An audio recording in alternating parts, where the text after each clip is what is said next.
8월 6일 목요일 주님의 거룩한 변모축일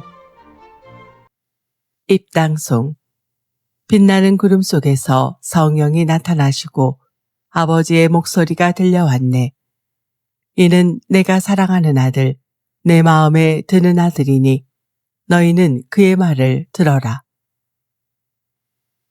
제1독서 그분의 옷은 눈처럼 희었다. 다니엘 예언서 7장 9절에서 10절, 13절에서 14절. 내가 보고 있는데 마침내 옥좌들이 놓이고 연로하신 분께서 자리에 앉으셨다. 그분의 옷은 눈처럼 희고 머리카락은 깨끗한 양털 같았다. 그분의 옥좌는 불꽃 같고 옥좌의 바퀴들은 타오르는 불 같았다. 불길이 강물처럼 뿜어나왔다. 그분 앞에서 터져나왔다. 그분을 시중드는 이가 100만이요. 그분을 모시고 선 이가 10,000,000이었다. 법정이 열리고 책들이 펴졌다. 내가 이렇게 밤의 환시 속에서 앞을 보고 있는데 사람의 아들 같은 이가 하늘의 구름을 타고 나타나 연로하신 분께 가자 그분 앞으로 인도되었다. 그에게 통치권과 영광과 나라가 주어져 모든 민족들과 나라들, 언어가 다른 모든 사람들이 그를 섬기게 되었다. 그의 통치는 영원한 통치로서 사라지지 않고 그의 나라는 멸망하지 않는다. 주님의 말씀입니다. 하느님 감사합니다. 화답송 주님은 임금이시다. 온 땅 위에 지극히 높으신 분이시다. 주님은 임금이시다. 땅은 즐거워하고 수많은 섬들도 기뻐하여라. 흰구름 먹구름 그분을 둘러싸고 정의와 공정은 그분 어좌의 바탕이라네. 주님은 임금이시다. 온 땅 위에 지극히 높으신 분이시다. 주님 앞에서 산들이 밀초처럼 녹아내리네. 주님 앞에서 온 땅이 녹아내리네. 하늘은 그분 의로움을 널리 알리고 만백성 그분 영광을 우러러보네. 주님은 임금이시다. 온 땅 위에 지극히 높으신 분이시다. 주님, 당신은 온 땅 위에 지극히 높으신 분, 모든 신들 위에 아득히 높으시옵니다. 주님은 임금이시다. 온 땅 위에 지극히 높으신 분이시다. 복음 환호송 할렐루야. 이는 내가 사랑하는 아들, 내 마음에 드는 아들이니 너희는 그의 말을 들어라. 할렐루야. 복음 예수님의 얼굴은 해처럼 빛났다. 마테오가 전한 거룩한 복음 17장 1절에서 9절입니다. 그때 예수님께서 베드로와 야고보와 그의 동생 요한만 따로 데리고 높은 산에 오르셨다.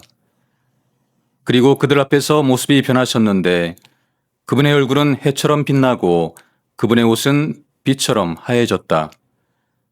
그때 모세와 엘리야가 그들 앞에 나타나 예수님과 이야기를 나누었다. 그러자 베드로가 나서서 예수님께 말하였다. 주님, 저희가 여기에서 지내면 좋겠습니다. 원하시면 제가 조막셋을 지어 하나는 주님께, 하나는 모세께, 또 하나는 엘리야께 드리겠습니다. 베드로가 말을 채 끝나기도 전에 빛나는 구름이 그들을 덮었다. 그리고 그 구름 속에서 이는 내가 사랑하는 아들, 내 마음에 드는 아들이니 너희는 그의 말을 들어라 하는 소리가 났다. 이 소리를 들은 제자들은 얼굴을 땅에 대고 엎드린 채 몹시 두려워하였다. 예수님께서 다가오시어 그들에게 손을 대시며 일어나라, 그리고 두려워하지 마라 하고 이르셨다. 그들이 눈을 들어보니 예수님 외에는 아무도 보이지 않았다. 그들이 산에서 내려올 때 예수님께서는 그들에게 사람의 아들이 죽은 이들 가운데서 되살아날 때까지 지금 본 것을 아무에게도 말하지 마라 하고 명령하셨다. 주님의 말씀입니다. 그리스도님 찬미합니다. 참 예수님, 찬미 예수님. 네, 저는 성서를 묵상할 때마다 가슴 벅차오름을 느낍니다. 아마도 성서 말씀과 저의 마음이 함께 공명해서가 아닐까 생각을 합니다. 이런 울림은 오늘 전리에서 특히 그러한데 제1독서는 내가 보고 있는데 라는 말로 시작을 합니다. 베드로 2서에서는 그분의 위대함을 목격한 자로서 라는 말과 하늘에서 들려온 그 소리를 들었습니다 라는 말이 특히 강조되고 있습니다. 다니엘은 모습이 백옥 같은 큰 어르신 한 분을 보았고 베드로 일행은 예수님의 거룩한 변모를 보았습니다. 여기에서 말하는 보다는 겉사람의 육안으로 보는 것이 아니라 속사람의 영적인 눈으로 봄을 의미합니다. 우리 인간에게는 육체의 오감뿐만 아니라 영적인 오감도 있습니다. 예수님을 단지 목수의 아들 나자렛 예수로 보았다면 그것은 육안으로 본 것이고 예수님을 그리스도로 고백했다면 그것은 영안으로 본 것입니다.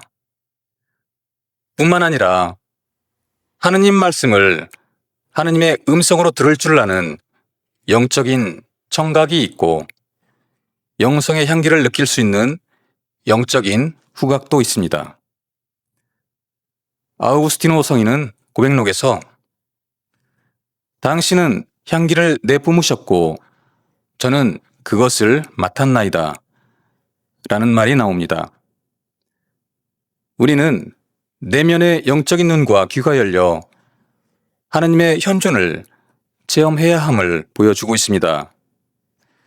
지복은 다름이 아니라 영광스러운 그분을 직관하는 것에서 체험되는 행복이라 할 수 있겠습니다.